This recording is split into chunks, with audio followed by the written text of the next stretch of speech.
Hello, welcome to the Sensory Solutions Garden. I'm Fiona. And I'm Karen. And we're the Wild and Wicked Witches. And we thought we'd start doing some nice recordings for you about all the plants that we love and work with.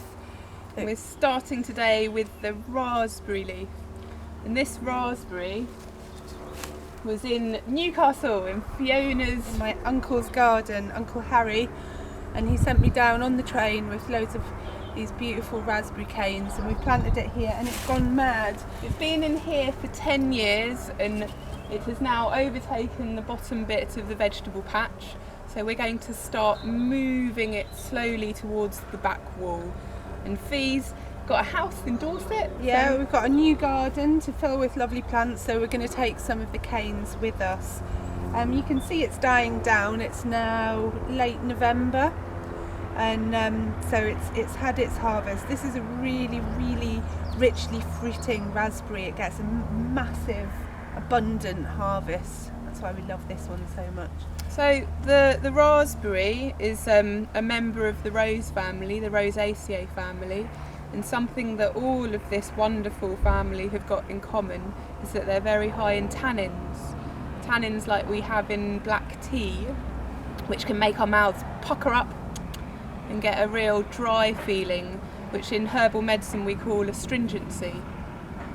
And astringency means that it'll tone something, so it'll bind the tissues together, making them stronger. And where it'll tone depends on what plant it is. But you know, if you taste that drying, that it's going to have some sort of tonifying effect in the body. And raspberry leaf is usually known for the womb, used in pregnancy, usually in the last trimester, to help the womb to become nice and strong and ready for when the contractions come to help get your baby out. But really, raspberry leaf can be used with the womb all through your entire life as a woman, because your womb is in constant need of care and attention and tonifying and love. But the way we work with Sensory Herbcraft is we like to invite people to use their own senses, their sense of sight to look, touch to feel, taste to try, smell, and deep observations. We like to get people to draw and really work with the plant. And if you just take a leaf of any plant and have a little nibble and try, you'll soon learn a whole new language of tastes. And what I get from this plant is what we mentioned, this drying aspect, this astringency. So when you're out and about in the wild and you are tasting things, because there's this really crazy fear that nature is dangerous and plants are dangerous and there's toxic plants, but you can taste whether something is really bad for you, is toxic and is going to kill you before you ingest enough of it, especially if you do it with awareness, slowly and gently. And this is definitely not toxic. No, it's definitely drying, and this time of year it's got a right old tang on it as well, which is another flavour, that kind of sour, almost lemony. Sour lemony flavour. Let's move this a bit just now. Just going to show you the leaf up close. So on the one side you've got this beautiful silvery moon-like undulations, and on the other side, now it's gone to November, it's gone almost like a golden colour, but it's usually a rich deep green. How beautiful is that? But that's the contrast of the two different sides of the leaves, and that's how you identify a raspberry from a bramble. The brambles haven't got the differentiation in the same way. So do you want to start digging some up? Yeah. While we have a look at all these gently dying back leaves. And this is the perfect time to be working with roots. Coming into winter, all the energy is dropping back down into the earth.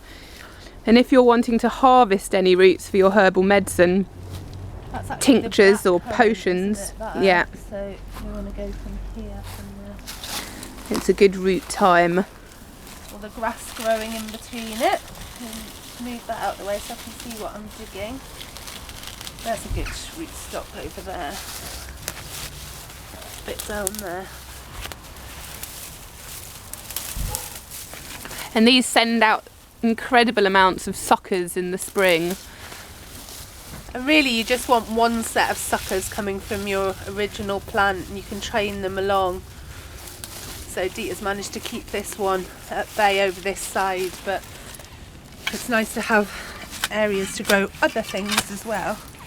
So we'll see if we can get some of this out. There's 3 nice branches coming up because I put a raspberry in my last garden, and from here some raspberry canes, and it took 2 years and it was only just starting to creep up the fence.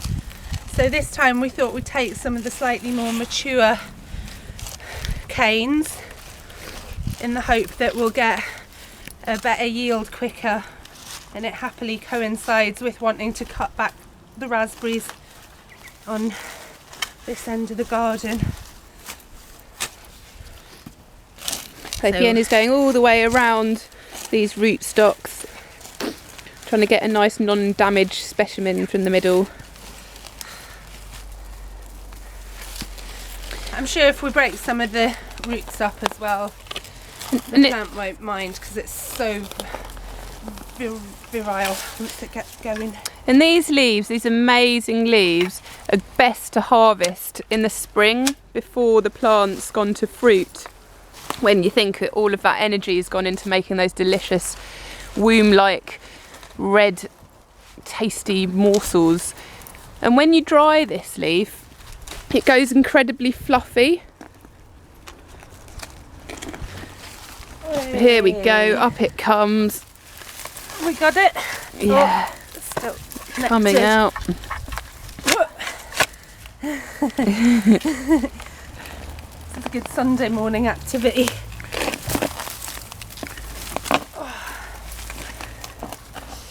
Let's see how it's doing.